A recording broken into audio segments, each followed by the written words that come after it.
Welcome to the deep dive. I think we all know the feeling. You want to really understand something, get right to those aha moments, but without wading through tons of information. Right, just the good stuff, no fluff. Exactly.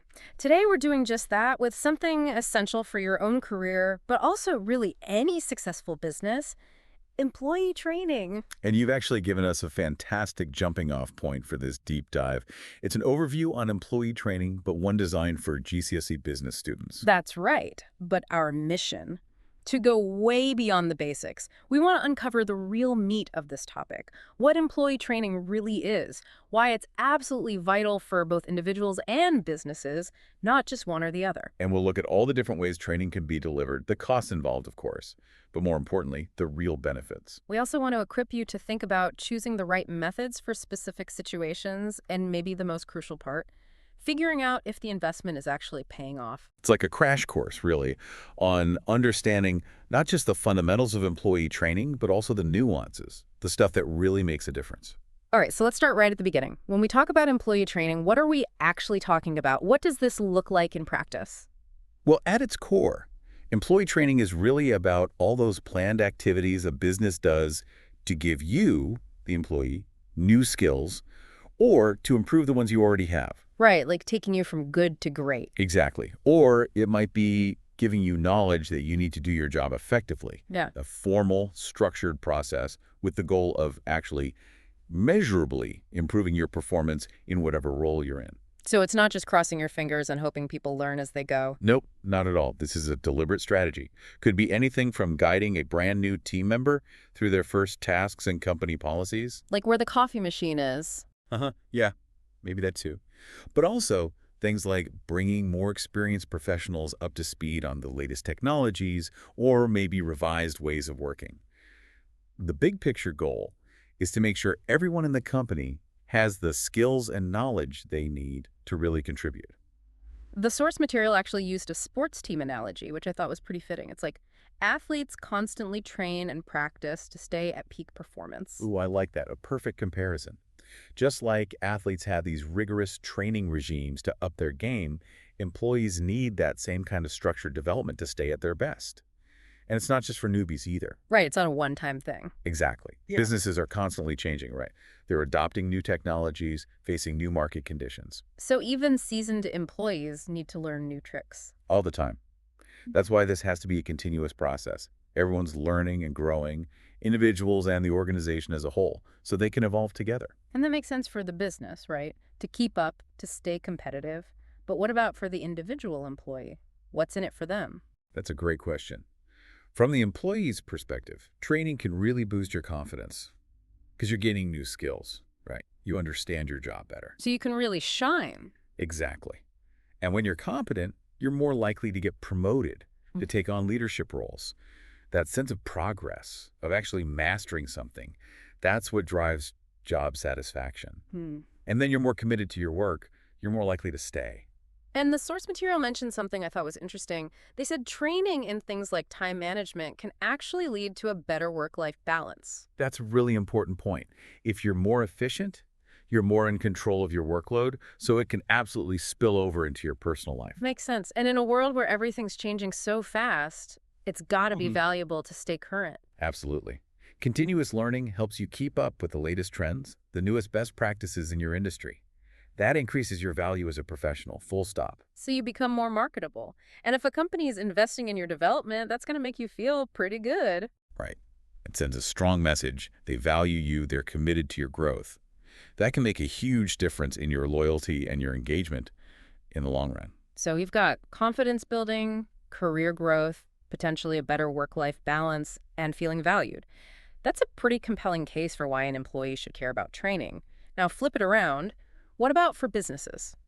Well, the business advantages are massive, truly massive. A well-trained workforce is just more productive, period. They perform at a higher level, the quality of the work is better, there are fewer mistakes. So it's a win-win. It's good for the employee and good for the bottom line. It really is. And companies that prioritize training, they tend to see much higher rates of employee retention. So they're saving a lot of money on recruitment and all those onboarding costs. And something else, training contributes to a safer work environment. Oh, that's a big one. Huge.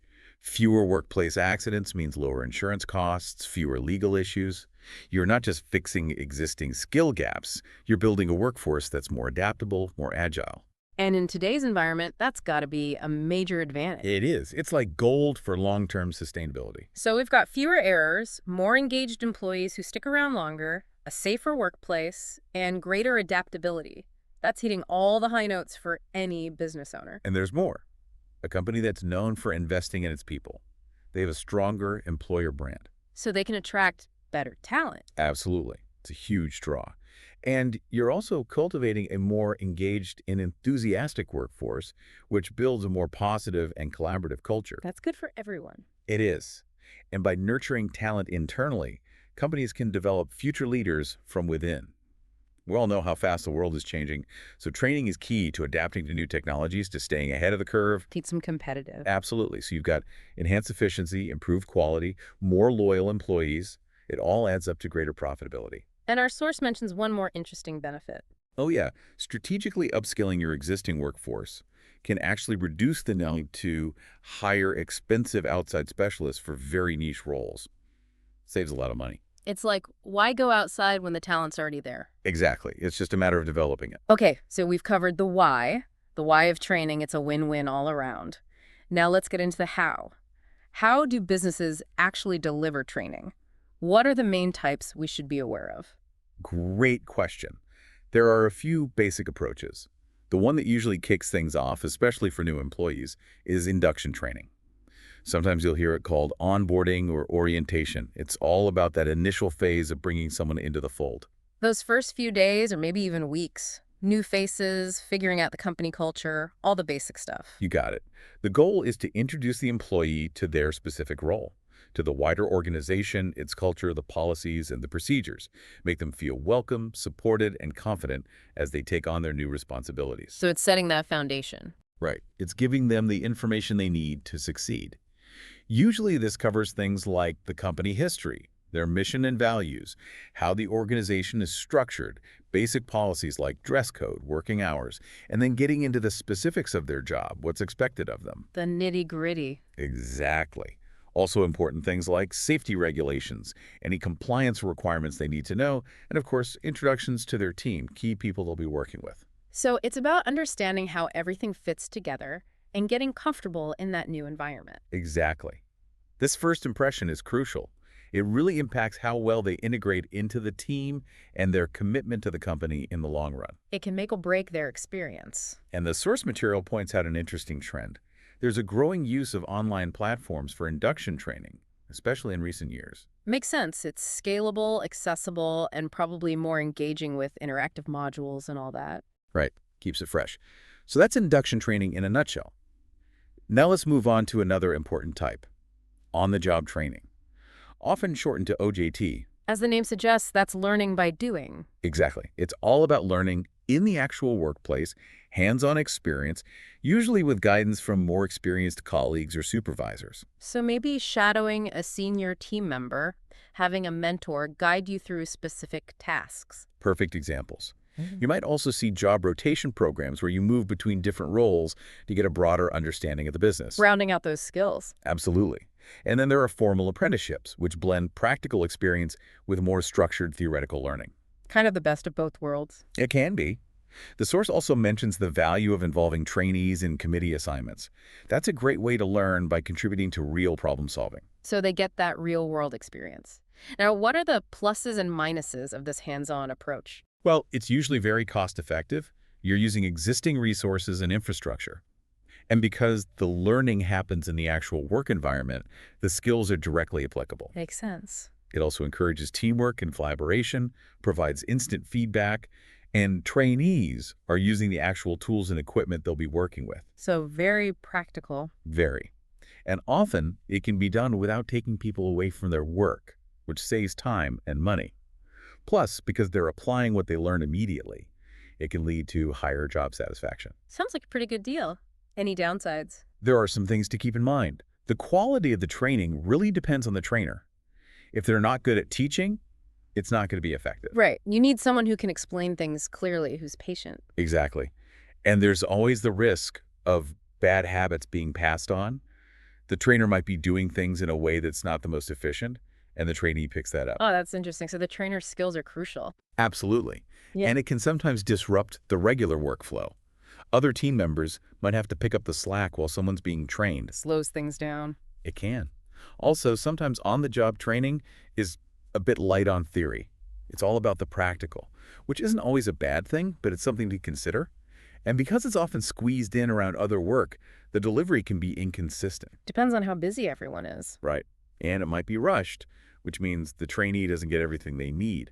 It can be a bit limited in scope, too, focusing just on the immediate role. So not great for bigger picture stuff. Not really. And let's not forget, workplaces are full of distractions. It can be hard to focus.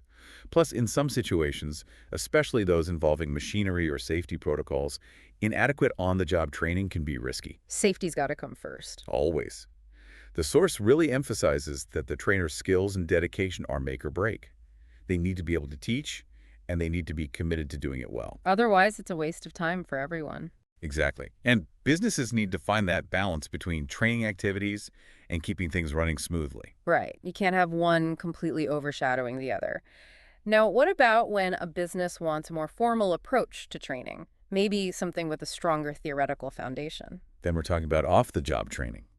This is where learning happens, away from the employee's usual workspace. So outside the office. It could be at an external training facility, a dedicated room within the company, or more and more these days, online. Like online courses, webinars, that kind of thing. Exactly. It tends to be more structured and theoretical compared to on-the-job training. So things like classroom-based courses led by instructors, specialized workshops, seminars, maybe even industry conferences. All of those, yes. And then you've got things like simulations and role-playing exercises, which are great for practicing new skills in a safe environment. It's like a dress rehearsal before the real thing. You could say that. Now, what are the advantages of this more formal approach?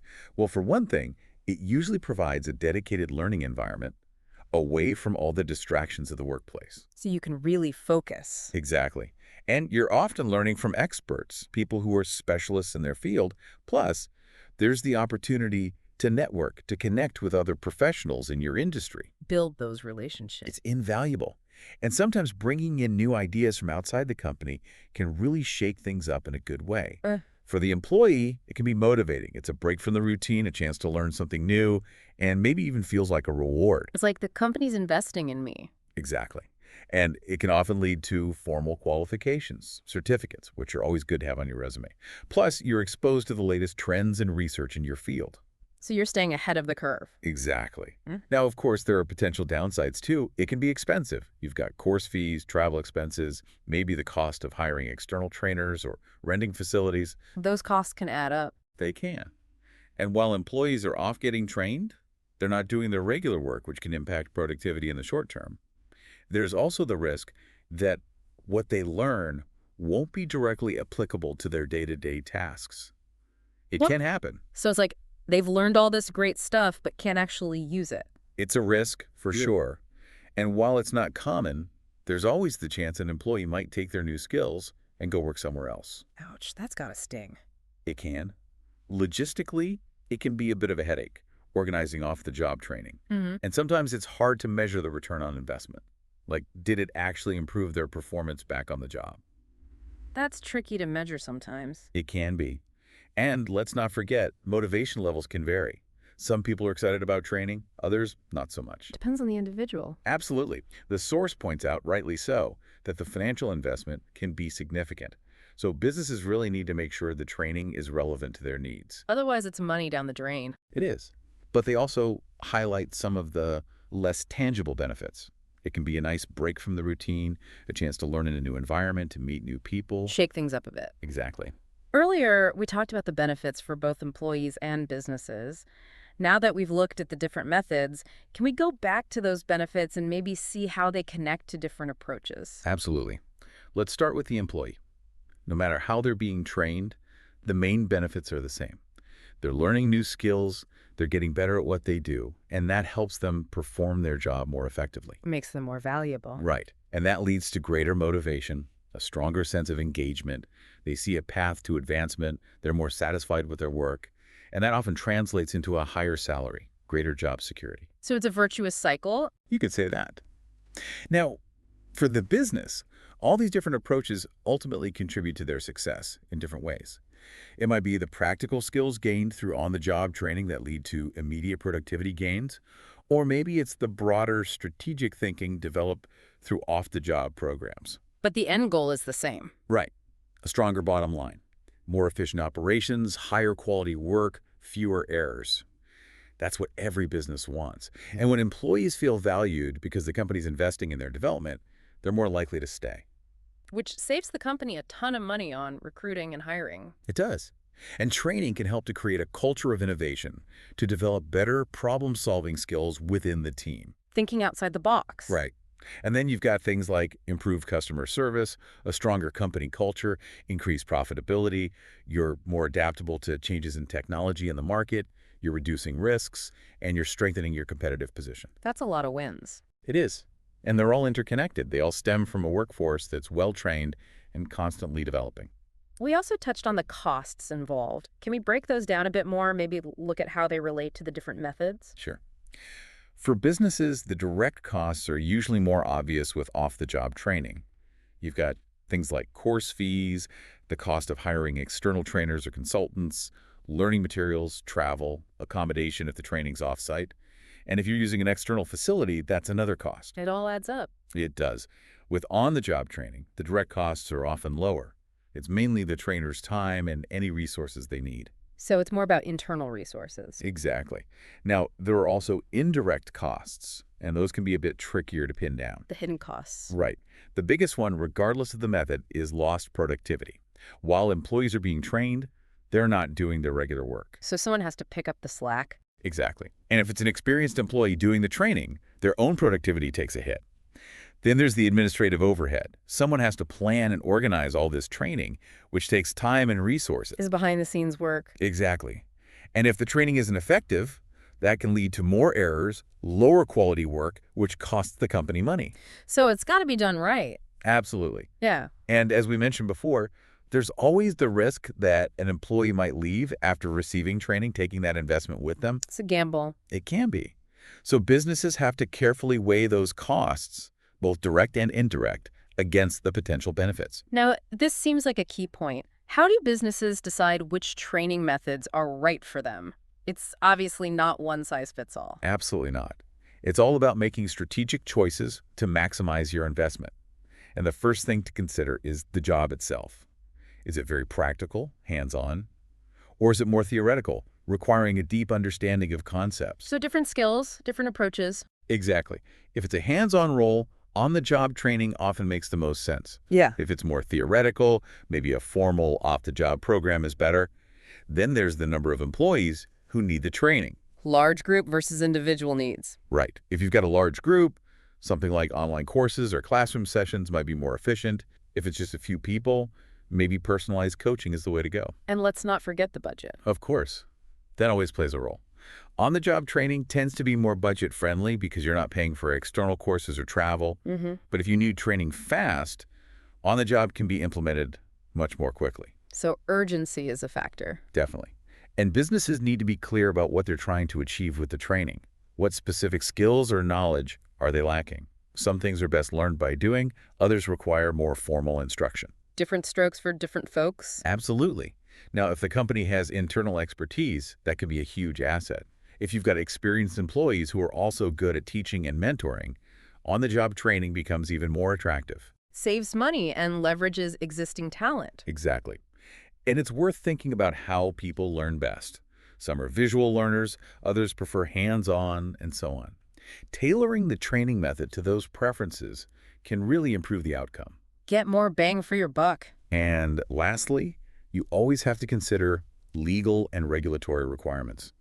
In some industries, certain types of training are mandatory. Especially in areas like safety. Exactly. So it's a multifaceted decision-making process. Now, once a business has invested in training, how do they know if it worked? How do they evaluate its effectiveness? Evaluation is crucial. You need to know if you met your objectives, if there are areas you can improve for next time. And it helps you justify the investment. Prove it was worth it. Right. And there are a lot of ways to do this. One of the most straightforward is to get feedback directly from the employees. Ask them what they thought. Exactly. You can use questionnaires, surveys, even just informal chats. Was the training relevant? Was it useful? Did it actually help them on the job? Get their perspective. Right. And then you can observe their performance. Are they more productive? Is the quality of their work better? Are they using those new skills and knowledge? So it's not just what they say, it's what they do. Exactly. And their supervisors and managers can provide valuable input on that. Do they see improvements? And businesses can also use more formal methods like tests and assessments, Quizzes, exams, that sort of thing. right, to see how much they actually retained. And sometimes you can observe changes in specific behaviors. Maybe they're following safety procedures more carefully, or they're using new customer service techniques consistently. So you're looking for real, tangible changes. Exactly. And many businesses track key performance indicators, or KPIs, that are directly related to the training. So if the training focused on sales, you'd track sales figures. Exactly. Or if it was about customer service, you might look at customer satisfaction scores. The idea is to see if the training had a measurable impact on the bottom line. So you're connecting it back to the business goals. Exactly. For a more in-depth analysis, some companies will do a return on investment, or ROI, calculation.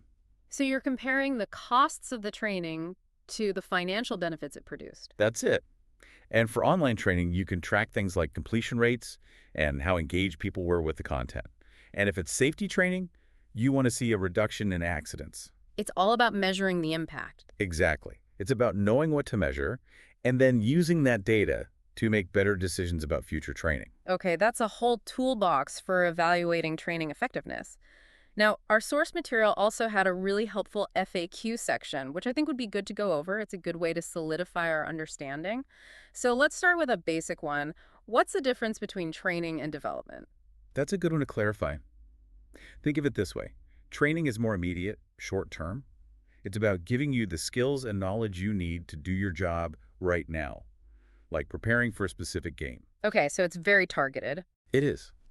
Development, on the other hand, is a longer-term thing. It's about your overall growth, your potential career path within the company. It's more like an athlete's overall fitness regime.